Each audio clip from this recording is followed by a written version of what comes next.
What's up, everyone? Thralls and Metal back again. I'm Shredlord. Necrotic Nick. And we are here to bring you another album review. This time we are reviewing the brand new album from Trivium, In the Court of the Dragon.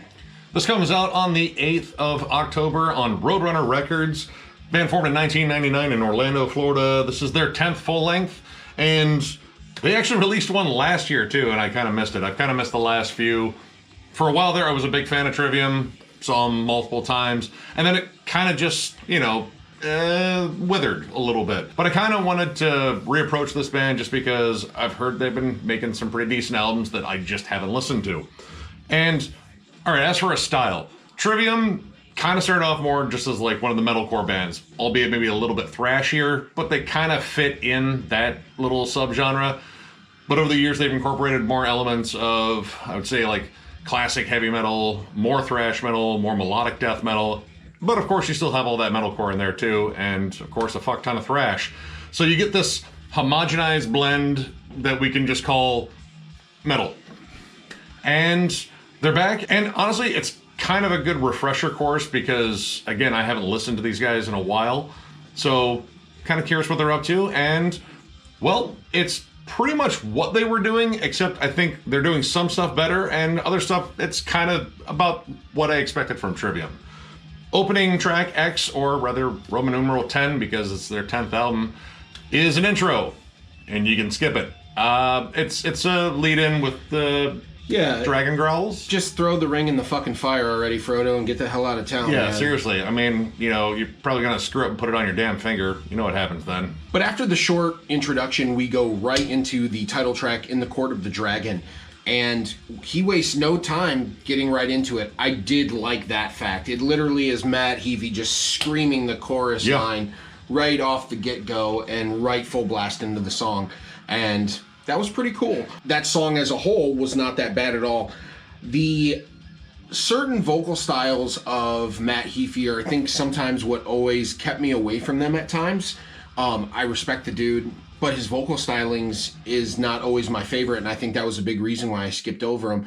The clean vocals here didn't always work for me, and that's a theme that I think I find throughout the album. But there's a lot of great heavy-ass riffs without this. But really, the next song, which was a favorite track of Nick's, in my opinion, almost could have been the opening track of this album as well. Dude, it leads in so well. Powerful lead in, like the big drums, a big groove, huge riff. You kind of got this epic vibe. I want to say there's even like some like choirs or chants or something in the background just to keep the energy revved up. And full tilt, like into thrash metal riffs. Honestly, a lot of stuff on this song kind of reminded me of like the last 3 Testament albums, just in terms of just bringing the heavy, bringing the epic, but of course, putting in powerful melodies, not necessarily like pretty ones, but powerful ones that just kind of get you ramped up.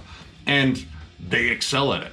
The lead trade-offs are solid. Corey and Matt are great guitarists, both of them. They both have different styles too, so it's kind of cool you're able to pick them apart, and they bounce off of each other really well. And honestly, they really show it off in a song like Crisis of Revelation, where there is a bridge on there that we have tapping harmonies, a cool wah bass thing going on. It just a really awesome moment, just showing off technical prowess, but also the ability to create really cool, catchy melodies. And I think that is where they excel in this, because the bulk of this is, I would say, like very centered on thrash metal and melodic death metal. Big, heavy, crunchy guitars, lots of chugging, but of course, really good melodies and guitar harmonies and stuff. The vocals, kind of back to that, Matt Heafy is kind of like a sampler platter of different vocal styles. And honestly, like, I don't think there's one in particular he does just super, super well. I think he's kind of good at most of them. I think his growls are really forced sometimes. They sound very throaty and very dry. Very mid to high range. Yeah. And then his singing voice is kind of standard. Like, he's kind of just like belting out epicness, but it feels more like radio epic. And that did not really do it for me. No, and that's a theme that I think followed all throughout this album. One thing we definitely need to talk about is this album's desire to go for the big chorus or the big hook on damn near every song. That was something that I think held this album back just a little bit. it was literally like clockwork, damn near every song, with the exception of one song, probably my favorite, which is Fall Into Your Hands. It still has a hook to it, but it seems a little more subdued, a little more held back. But with that song, other than that, every other song just had, you know, just shooting for these big choruses, these big catchy choruses. And it made me question, like, is this an attempt for commercial play? Is this just where they're at right now?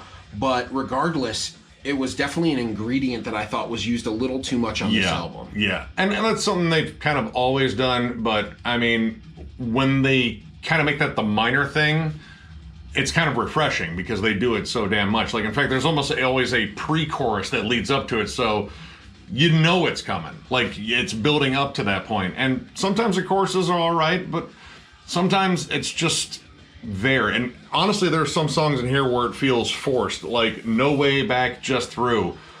Kind of has like a cool, like almost Exodus, you know, Overkill, DB kind of punky thrash vibe. And kind of out of nowhere, they just shoehorn in a chorus that, yeah, I mean, it fits what the song's talking about, but you take away a lot of the aggression.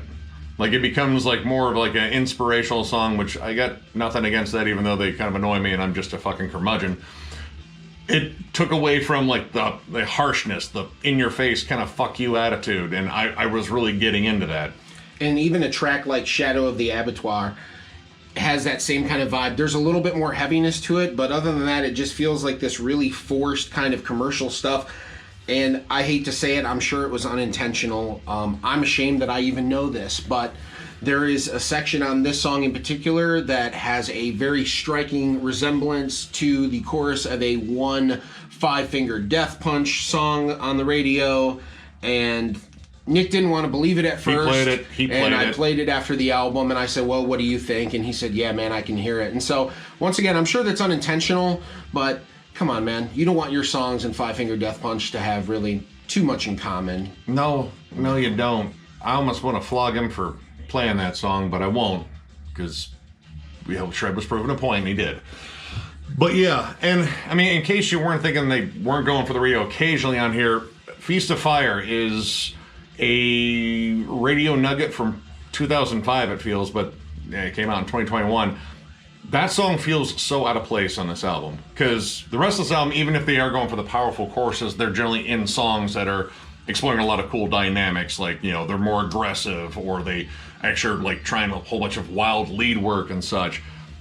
This song is very plain. It's the safest song on here by far, and it's just, you know, the obvious radio nugget. Like, you can tell, like, right from the opening riff, simple riff, chuggy, big groove to it. It's a shorter song, ideal for radio play. You know, it's designed to be a single, and again, it kind of makes that song stick out because you have 3 7-minute tracks on here. One of them, Shadow of the Abattoir, is not as good as the other two. The other two, Fall Into Your Hands, that one might show off pretty much everything they do well. Very creative song. I think it's the most well-constructed song on the album. Lots of dynamics. A chorus on it that I didn't actually mind, because I think the chorus riff was actually interesting. It plays off of a really wild drum pattern, which their drummer does a lot of cool stuff on here. But yeah, that one just kind of takes you on a fun journey, a journey into Rifftopia, or wherever the fuck they live. Well, it's Orlando.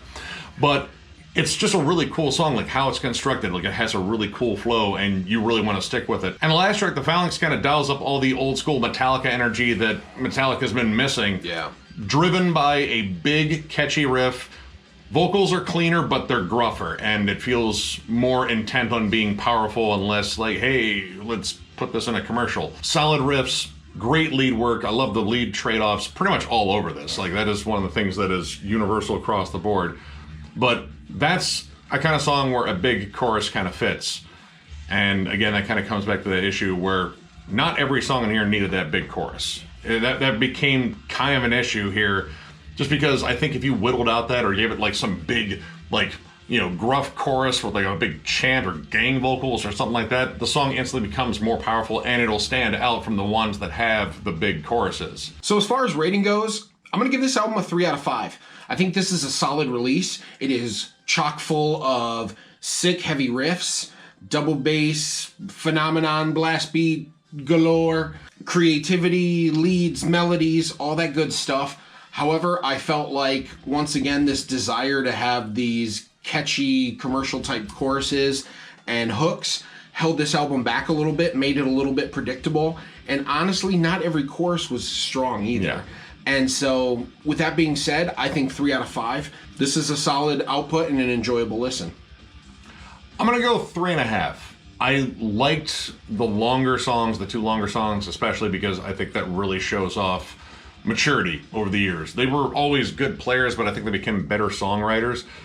The overbearing choruses did get annoying. Sometimes they worked, sometimes they didn't. But for the most part, I heard a lot of really good songwriting in here. Lots of great riffs. They're catchy, memorable songs. Solid drum work. This has a really cool flow to it, too. I do like the flow of the album. I think they need to get away from, like, the predictability of that big chorus, though. Yes. Because when they got adventurous, namely Fall Into Your Hands, that song really stood out because I didn't know where it was going to go. And I really liked that. And I was still greeted to all the things I like about Trivium with the big riffs and such. Solid songwriting in here. I just think they need to explore some of those bigger ideas that are outside of the Trivium box a little bit more, because there's some really good stuff in here that has way more potential. But 3.5, still pretty solid listen. I'm pretty impressed. So, if you enjoyed this review, give it a thumbs up, and if you are new to the channel, subscribe, because we do stuff like this all the time. We are also on Patreon. If you'd like to help us out there will be a link below. There will also be a link for our giveaway, which we are less than 100 away from. Crazy. Once we hit 7,500 subs, for those that don't know, because I've been repeating this shit for a while now, we're going to give away a stack of 8 CDs, including the new Cannibal Corpse with that ultra naughty artwork on it. That could be yours. All you have to do is comment on the video and you are entered. As soon as we hit that mark, we will announce the winner, and a heartfelt thank you to all of you out there who have subscribed to us and followed us. It's been an awesome ride, and man, I still love fucking getting on it. It's great. That's what she said. He did the thing. We also have shirts available. If you would like one, and we have the size, which we are eventually going to reload on them, hit us up on thrallsofmetal@gmail.com. He's pointing at it. Send us a message, put shirts in there, and we will get back to you with an invoice and hopefully sell you a shirt. So with that, I thank you all for watching, and we will catch you later.